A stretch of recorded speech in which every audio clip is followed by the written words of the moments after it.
en medio de toda esta pandemia nosotros tenemos que netamente hablar del aspecto político. Y una de las preguntas que la ciudadanía se hace es ¿qué sucedería con las elecciones en el caso de que la pandemia persista? Bueno, hay muchas aristas todavía y nosotros queremos hoy agradecer la presencia vía web de Paul Coca. Él es analista que nos acompaña. ¿Cómo está? Bienvenido. Muy buenos días, estimado Héctor. Muy buenos días a todas las personas que hoy día en la mañana nos están acompañando. Es un gusto saludarlo y también le agradezco a Israel Quino, también analista que está junto a nosotros. Buen día. Estimado Héctor, muy buen día. Agradecido por la comunicación. Cordial saludo también a Paul mediante esta vía digital. Inicio con usted, licenciado Coca, para consultarle. ¿Ha sido dificultoso llegar a este acuerdo, el hecho de tener ya una fecha concreta para las elecciones? Primero que nada, indicar de que es un interesante intento de acuerdo. Ojo, todavía, eso es que hay que ser claros, no se ha efectivizado o ejecutado, si usamos esas palabras. Hay algunos partidos que todavía no están de acuerdo con la fecha de convocatoria de elecciones para el 6 de septiembre. Eso tenemos que ser bastante claros al respecto.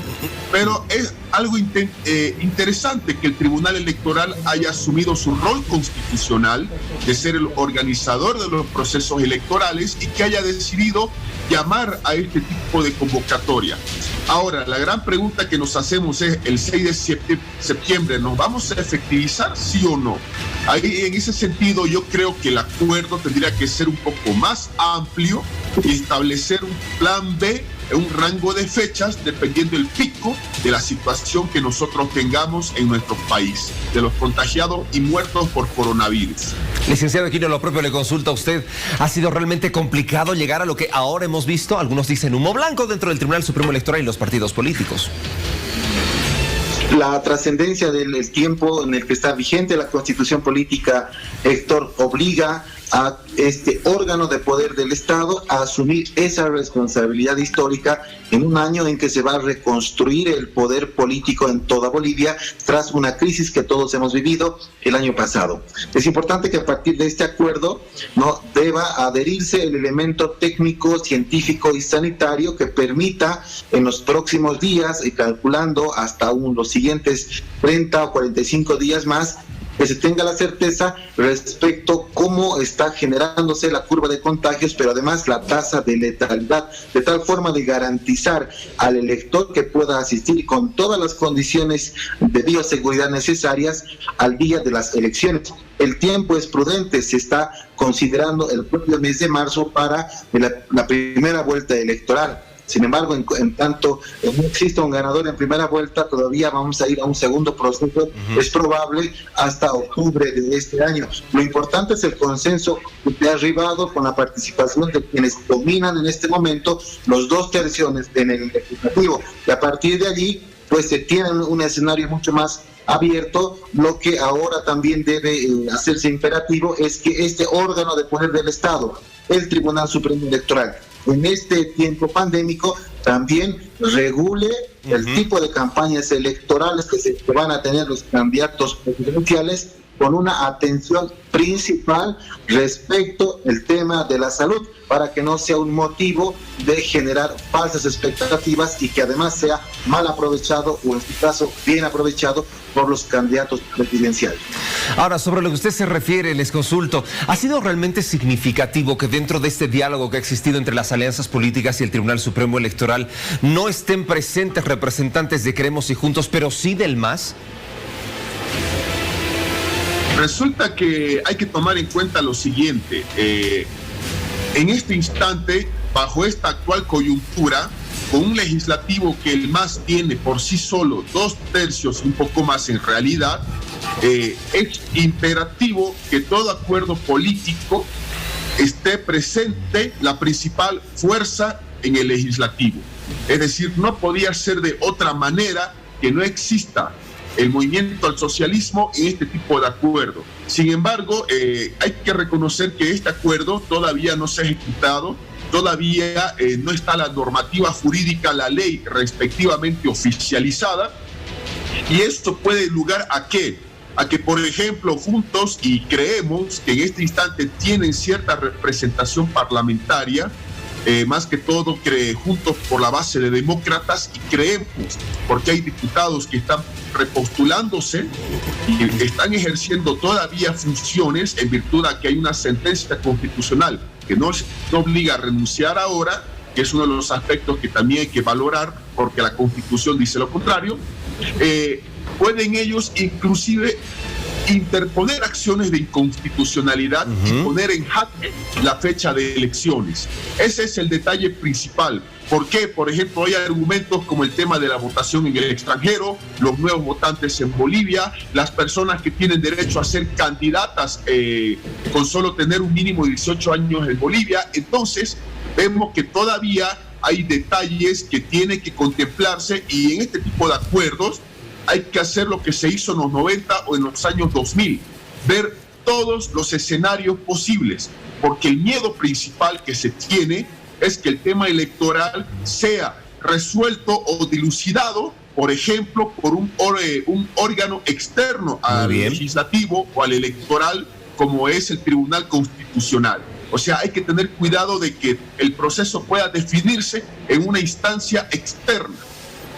Perfecto, licenciado Aquino, usted me había hablado, contextualizando un poco cuál es el panorama cuando se presenta el movimiento al socialismo, pero creemos y juntos posteriormente han dado a través de sus voceros una opinión al respecto.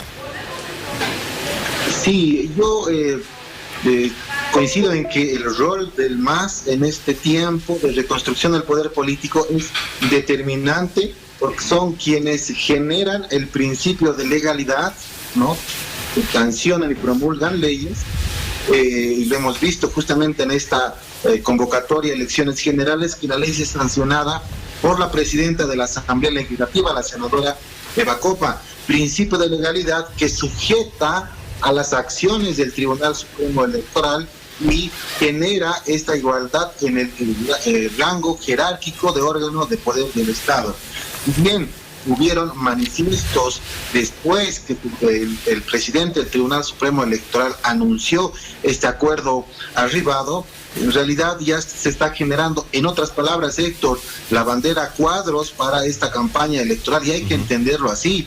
Hemos escuchado en las últimas horas un mensaje presidencial respecto a la situación pandémica y las próximas medidas en cuanto a reducción de ministerios. Se van a cerrar, entiendo, 2 embajadas adicionales, pero todo el mensaje ha estado cargado de un elemento político, y esto es lo que el Tribunal Supremo Electoral debe regular, debe fiscalizar, porque no a título de ejercicio de poder transitorio puede vincularse intereses electorales. Es cierto, la actual presidenta en transición tenía solamente un mandato, pero hoy está candidateando, está en su derecho político, pero debamos separar las funciones del ejercicio en transición respecto a su rol como candidata. Y esto es lo que el Tribunal Supremo Electoral debe regular de aquí en adelante. Falta la ley, hay un acuerdo político congregado además con la participación de la Unión Europea, la Iglesia y Naciones Unidas. Debe materializarse en el órgano legislativo con esta modificación legal respecto al tiempo, ¿no?, de extensión adicional a la anterior ley, la 1297. A partir de esto, seguramente el escenario político va a tener otro contexto. El elemento determinante que puede generar el principio de imposibilidad material, ¿no?, respecto al proceso electoral son la curva de contagios, pero además la tasa de letalidad. Ahora, exacto, ese es un punto bastante delicado. Con respecto al tema de la pandemia, uno no sabe, es una ruleta rusa prácticamente. ¿Y no era mejor que en esa reunión el Tribunal Supremo Electoral hubiera pedido un plazo más largo? Me explico, que ellos se puedan atribuir el derecho de fijar una fecha. Puede que la pandemia retorne.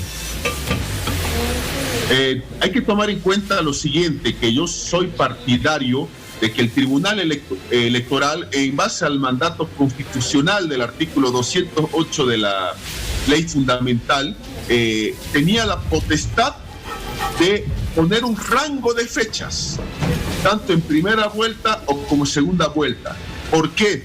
Porque nosotros podemos caer en un gran problema jurídico, técnico, legal y económico si nosotros no sabemos, y no lo sabemos a ciencia cierta, seamos honestos, qué va a pasar el 6 de septiembre con la situación de pandemia y en este preciso instante con muerte. Hablar de elecciones en Santa Cruz y en Beni resulta, y es cierto, es una ofensa a los ciudadanos de esas dos regiones por la situación que están atravesando, es decir, es una situación ya que no se puede controlar bajo ningún argumento. Entonces, el problema puede generarse de esta manera. Si tenemos pico alto de contagios, si tenemos pico altos de muertos, en esa fecha, en septiembre o finales de agosto, nosotros no estaríamos en condiciones, a no ser que así los políticos nuestros lo permitan, de realizar otro acuerdo político, otra modificación legislativa y estar así constantemente. Muy bien. Eso no va a generar un cierto tipo de certidumbre a la ciudadanía. Entonces, eso es lo que tenemos que tomar, que este grado de acuerdo político que se ha llevado con el aval del Tribunal Supremo Electoral, que va a ser homologado o ratificado con una normativa jurídica, que va a ser impugnado por varios diputados que están buscando obviamente mostrarse después de años de ausencia, levantando manos solamente, podemos llegar otra vez a realizar otro acuerdo político y hay que ver la buena fe de quien tiene el sartén por el mango, que es el MAS. Lo propio le consulto a usted, licenciado Aquino, el tema cuarentena, la palabra cuarentena está marcando a muchos. Héctor, en los últimos días, en la sede política del país, uno de los núcleos electorales más importantes de toda Bolivia, al igual que Santa Cruz y Cochabamba por el índice demográfico, se ha generado la cuarentena flexible. Es decir, que las autoridades políticas subnacionales, alcaldes y gobernador, han dispuesto flexibilizar las medidas en virtud al estudio del índice de riesgo municipal que nos ha permitido ir de cuarentena rígida a cuarentena dinámica. ¿Qué le estamos diciendo a las otras entidades del Estado, Tribunal Constitucional, Tribunal Supremo Electoral y sociedad en su conjunto? Estamos aperturando, flexibilizando las medidas de restricción respecto atención de servicios públicos en los niveles subnacional, departamental y nacional. Servicio público restablecido. Actividades comerciales aperturadas. Mercados aperturados. Restricciones personales, ninguna en el caso de los restantes habitantes, en el caso de la ciudad de La Paz y el Alto. Actividades financieras normales. Entonces, muy bien. Estamos diciendo a la sociedad y a todas las instituciones que en virtud a la decisión política de alcaldes y gobernador y autoridades de salud, estamos flexibilizando las medidas. Entonces, la primera cuestión que será el Tribunal Supremo Electoral indudablemente es si todas las actividades estamos generándolas con normalidad, ¿por qué no ir a un proceso eleccionario? Ahora bien, en la fecha en la que se está promoviendo, se ha generado el acuerdo, todavía restan casi 90 días. ¿No? Hay que ver el comportamiento de los siguientes 45 y 60 días en estas regiones en las cuales se tiene un índice de contagio algo todavía elevado. Eso es lo que hay que evaluar. Tampoco se va a cerrar la posibilidad si la curva de contagios y la tasa de letalidad es alta, ¿no? Sin embargo, esto deberá evaluarse por las autoridades sanitarias, informar al Tribunal Supremo Electoral en su defecto. Y este tema, esto tiene que resolverse en los siguientes días. Sí. Existe una acción de inconstitucionalidad abstracta presentada y admitida por el Tribunal Constitucional en virtud a la ley que establece 90 días. Con el acuerdo político que trascienda en una sanción de una nueva ley electoral, el Tribunal Constitucional no va a dirimir absolutamente nada y no va a tener pendiente el test de constitucionalidad y la ley estaría vigente con la nueva fecha propuesta para septiembre, que establece el primer calendario electoral. Un segundo momento será la segunda vuelta electoral. Muy bien, les agradezco a ambos por acompañarnos y por haber hablado un poco sobre el tema de las elecciones. Brevemente les ruego, por favor, si nos pueden explicar sobre un tema que también ha causado mucho de qué hablar y que va a tener repercusiones en esta jornada. El hecho de que 3 ministerios pasen a depender de otros, se reducen, ya no son 20, ahora son 17. Su opinión, licenciado Coca. Aquí hay que tomar en cuenta lo siguiente, sin entrar en juicio de valor, el responsable es el movimiento al socialismo. Me dirán por qué. Han estado 14 años en el gobierno y la estructura en Bolivia del órgano ejecutivo y la cantidad de ministerios es a través de un decreto supremo, el 29894 del 7 de febrero del año 2009. ¿Es un decreto establece la estructura de los ministerios? Sí, señor. ¿Y por qué una ley? No. Porque el MAS nunca se le ocurrió el escenario de estar fuera del poder. Entonces dejó la posibilidad de que un nuevo gobierno, con un mero decreto supremo, cambie la estructura de todo un órgano del Estado. Esa es mi opinión corta en estos segundos que nos pidieron. Muy bien. El licenciado Aquino, su opinión. Breve, por favor. Héctor, en este tiempo pandémico, el ejercicio de funciones de los otrora 20 ministerios era casi innotable por el efecto pandémico, pero además por las condiciones de transición que se tiene en este gobierno, efecto de la sucesión presidencial. Mira usted la contradicción. Están enviando un proyecto de ley para abrir un hospital en Montero. De allí que las posibilidades materiales de ejercicio del poder limitadas, porque si bien es legal el gobierno de transición, no es legítimo, no tiene el legislativo. Allí nuevamente la pugna de poderes, el hecho que se reduzca a 3 ministerios va a generar conflictividad en razón de los servidores públicos. Los 3 ministerios tienen las mismas estructuras en cuanto a direcciones y jefaturas de unidad. Va a haber indudablemente efecto del cierre de estos 3 ministerios, mucha gente que se va a quedar sin una fuente de trabajo. Esto es un hecho, porque el objetivo es generar recursos, evitar pago de salarios. Entonces, se apertura probablemente un escenario también político adverso de gente que se va a ver afectada por el cierre, ¿no? Por la fusión de este tipo de ministerios del Estado. Medidas políticas en un tiempo electoral, Héctor. Muchísimas gracias a ambos por acompañarnos y realizar este análisis que es importante para que la gente pueda emplear un poco más la perspectiva con respecto a estos temas. El licenciado Paul Coca nos ha acompañado, lo propio al licenciado Israel Quino, ambos analistas. Que tengan buen día. 6 de la mañana, 42 minutos, hay más en Al Día.